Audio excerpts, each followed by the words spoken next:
নমস্কার বন্ধুরা, Mampi cooking recipe চ্যানেলে আপনাদের অনেক অনেক স্বাগত জানাই। তো আজকে হাতে চুবড়ি নিয়ে চলে এসেছি একদম মিটুলি তুলতে। তো সামনে একদম দেখুন মাচার উপরে কত পুঁই মিটুলি ধরেছে। তো আজকে এই পুঁই মিটুলি তুলেই রান্না রেসিপি করব। তো প্রথমে পুঁই মিটুলিগুলোকে তুলে নিই। আর দেখুন একদম থোকা থোকা ধরেছে পুঁই মিটুলিগুলো। তো এইগুলোকেই প্রথমে তুলে নিচ্ছি।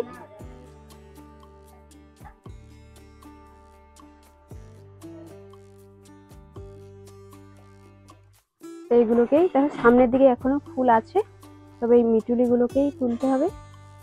এই দানা দানা দেখে এইভাবেই তুলতে হবে।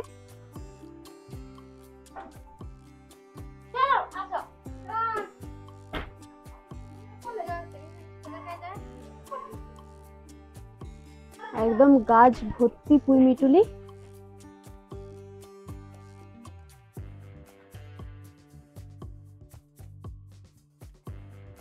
এত মিটুলি ধরেছে কিন্তু একটা গাছ থেকেই। দেখুন এই ডালটাতেই শুধু যা হয়েছে, ওদের রান্নাও হয়ে যাবে। একটা ডালেই দেখুন কত হয়েছে। আমাদের পুঁই মিটুলি তোলাও হয়ে গেছে। তো দেখুন মিটুলির সঙ্গে কিছুটা ডাঁটাও রেখেছি, এর সঙ্গে দিলেও ভালো লাগবে। ডাঁটাও পাতা সব রকম দিলেই খেতে ভালো লাগবে। এরপর রান্নাঘরে যাব, কিভাবে রান্না করতে হয় বা কি কি সবজি দিয়ে রান্না করতে হয় সেই রেসিপিটাই দেখাবো। তো প্রথমে আমি বাগান থেকে ওলকপিও তুলে নেব। তো এর সঙ্গে ওলকপি দিলেও খুবই ভালো লাগে খেতে, তাই বাগান থেকে ওলকপি তুলে নেব।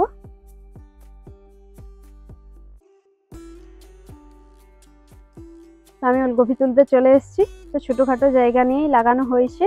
আর ওলকপিগুলোর সাইজগুলো দেখুন কত বড় বড়। তো একটা ওলকপি তুললেই রান্না হয়ে যাবে। তো একটা বড় দেখেই তুলে নিচ্ছি।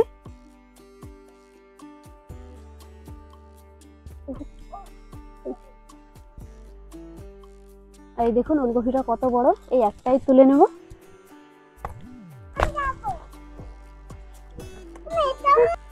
আর ওলকপিটা খুব শক্ত, তো অনেক বড়। এই দেখো তোলা হয়ে গেছে। আর এই একটা ওলকপি দিয়েই রান্না হয়ে যাবে। ওলকপি তোলাও হয়ে গেল। তো এরপর রান্নাঘরে যাব, রান্না করব। তো চলুন এবার রান্নাঘরে যাওয়া যাক। তো আমি রান্নাঘরে চলে এসেছি। তো এরপর সবজিগুলো কেটে নিচ্ছি। তো এই মিটুলি কি কি সবজি দিয়ে রান্না করব সেগুলো আগে দেখে নিই।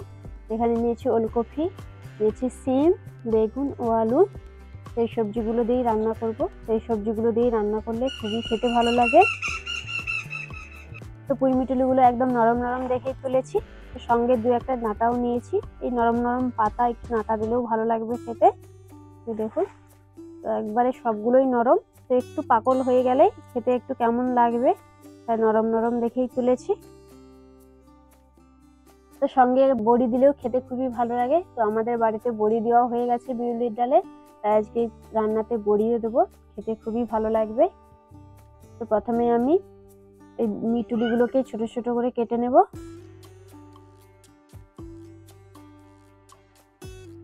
এইভাবে ছোট ছোট করে কেটে নিতে হবে।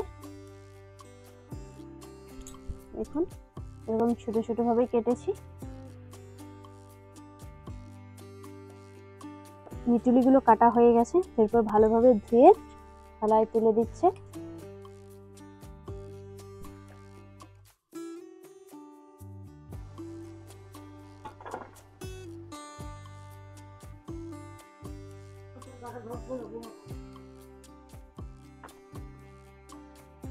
এরপর সবজিগুলো কেটে নেব। প্রথমে ওলকপিটা নিচ্ছি। ওলকপিটা একদম ছোট ছোট ডুমো ডুমো করে কাটবো।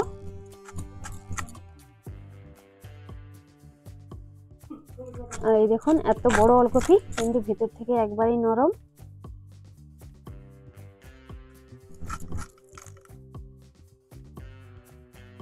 সেদিকে উনুন ধরানো হয়ে গেছে। তো উনুনে কড়াইও বসিয়ে দিয়েছি। এই দেখুন সব সবজিগুলো কেটে নিয়েছি। আলু, ওলকপি, সিম, বেগুন, মিটুলি সব একসঙ্গেই রেখেছি।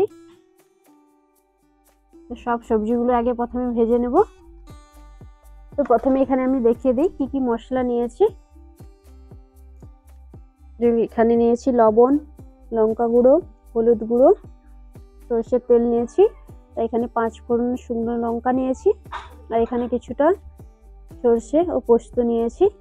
আর এই যে দেখুন আমাদের বাড়িতে বিউলির ডালের বড়ি দেওয়া হয়েছিল, এই বড়িগুলো নিয়ে এসেছি রান্নাতে দেবো বলে। সব সবজিগুলো ভাজার আগে আমি বড়িগুলো প্রথমে ভেজে নেব, তাই জন্য প্রথমে তেল দিয়ে দিচ্ছি। তো বড়িগুলো দেখুন লাল লাল করেই একদম ভেজে নিয়েছি। তারপর বড়িগুলোকে তুলে নিচ্ছি, এভাবে একটু তেল ঝরিয়ে তুলে নিতে হবে, কারণ বড়িতে অনেকটাই তেল থাকে। এরপর সবজিগুলোও ভেজে নেব। তো প্রথমে আমি বেগুনগুলো ভেজে নিচ্ছি।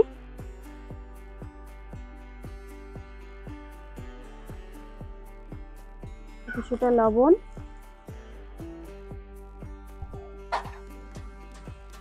কিছুটা হলুদ গুঁড়ো দিয়ে দিলাম।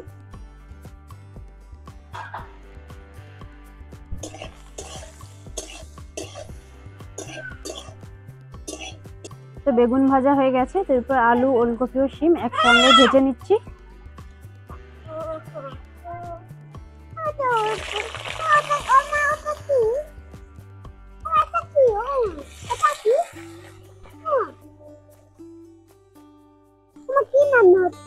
এটা হচ্ছে পুঁই মিটুলি, আজকে পুঁই মিটুলির তরকারি হচ্ছে। তুমি খাবে তো বাবা? সব সবজি খেতে হয়।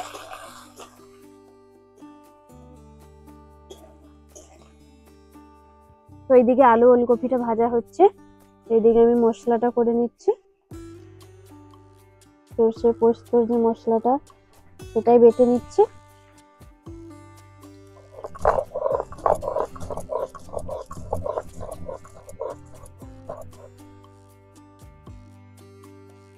তো মিটুলির তরকারিতে বেশি কিছুই মশলা লাগে না, তো এই সর্ষে পোস্ত বাটা মশলাটা দিলেই হবে।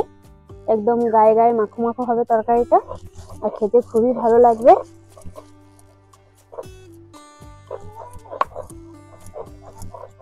তো সব সবজিগুলো ভাজা হয়ে গেছে, সবজিগুলোকেও তুলে নিচ্ছি।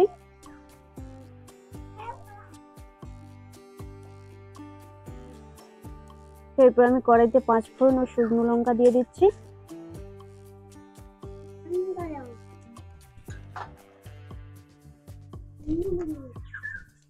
একবারে আমি মিটুলিগুলো দিয়ে দিচ্ছি একসঙ্গে।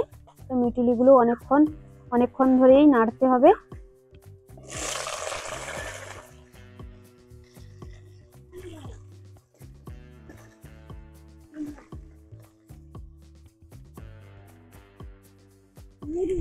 তো মিটুলিগুলোর একটা হালি গন্ধ থাকে, তো তাই জন্যই অনেকক্ষণ ঢাকা দিয়ে নাড়তে হবে, তাতে হালি গন্ধটাও চলে যাবে আর ডাঁটাগুলো একটু ভালোভাবে সেদ্ধ হয়ে যাবে।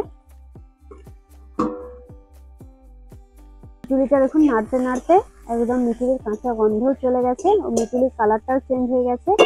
ঠিক এই সময় আমি ভেজে রাখা সবজিগুলো দিয়ে দিচ্ছি, সবগুলোই দিয়ে দিচ্ছি একসঙ্গে।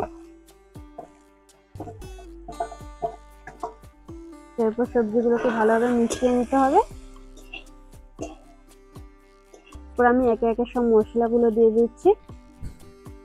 তো সবজি ভাজার সময় লবণ দিয়েছিলাম, কিন্তু মিটুলিতে লবণ দেওয়া হয়নি, তাই লবণটাই দেখে দিতে হবে।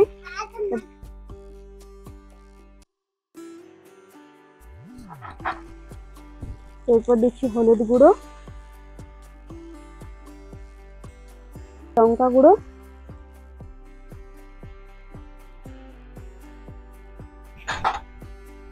একটু ঝাল ঝাল হলে খেতে আরো একটু ভালো লাগে, তাই জন্য একটু লঙ্কা গুঁড়োটা বেশি করেই দিলাম। এরপর মশলাগুলোকে মিটুলির সঙ্গে ভালোভাবে মিশিয়ে নিচ্ছি।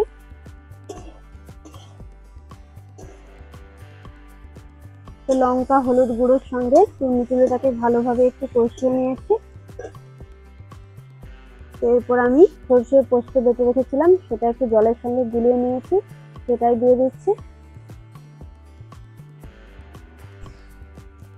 এটা খুব বেশিক্ষণ নাড়বো না, একটুক্ষণ নেড়েই জল দিয়ে দেবো।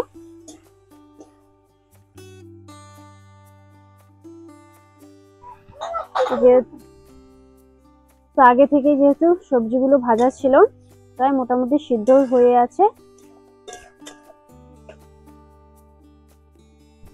তো আর অল্প একটু জল লাগবে। এই জলটা দিচ্ছি 1 বাটি, আর এই জলটা দিলাম। এরপর ঢাকা দিয়ে রেখে দেবো, ভালোভাবে সেদ্ধও হয়ে যাবে। তো মিটুলিটা একটু সেদ্ধ হতে বাকি আছে, তো জল দিয়ে ঢাকা দিয়ে দিচ্ছি। তো সব সবজি সহ মিটুলিও ভালোভাবে সেদ্ধ হয়ে যাবে।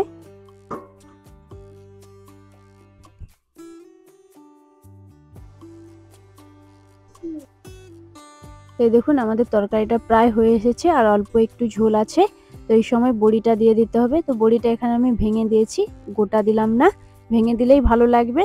আর বড়িটা শেষে দিচ্ছি, কারণ বড়িটা একটু শক্ত শক্ত থাকবে, তবেই খেতে ভালো লাগবে। তাই জন্যই এই সময় বড়িটা দিলাম। তারপর ভালোভাবে একটু মিশিয়ে নিচ্ছি। তরকারিটা একদম হয়ে গেছে, তারপর নামিয়ে নিলাম। তাই দেখুন তরকারিটা কত সুন্দর হয়েছে, মাখো মাখো, একদম গায়ে গায়ে মাখো মাখো করেছি। তো আজ রান্নাঘরে আমি একাই খেতে বসে গেছি, কারণ সবাই খাওয়া হয়ে গেছে, অনেকটাই দেরিও হয়ে গেছে। এখন আমাদের খাওয়া হয়নি, আমার ছেলেরা যে খাওয়া হয়ে গেছে, এবার আমি খেয়ে নিচ্ছি। আর এই গরম গরম মিটুলির তরকারি দিয়ে ভাত খুবই ভালো লাগে, এমনিও খেতে খুবই ভালো লাগে। আর দেখুন মিটুলিটা একদম মাখো মাখো হয়েছে, এখনো গরম আছে, আর এই গরম গরম খেতে তো খুবই ভালো লাগে। তো আজকে গাছ থেকে মিটুলি তুলে রান্না করলাম। তো এইভাবে আপনারাও রান্না করুন, দেখবেন খেতে খুবই ভালো লাগবে। তো আজকে রেসিপিটা এই পর্যন্ত, দেখা হবে অন্য একটা রেসিপি নিয়ে। ততক্ষণ পর্যন্ত আমাদের ভিডিওটা দেখতে থাকুন, আর ভিডিওটিকে প্লিজ সবাই সাবস্ক্রাইব করে পাশে থাকবেন। এখন আমরা খেয়ে নিই।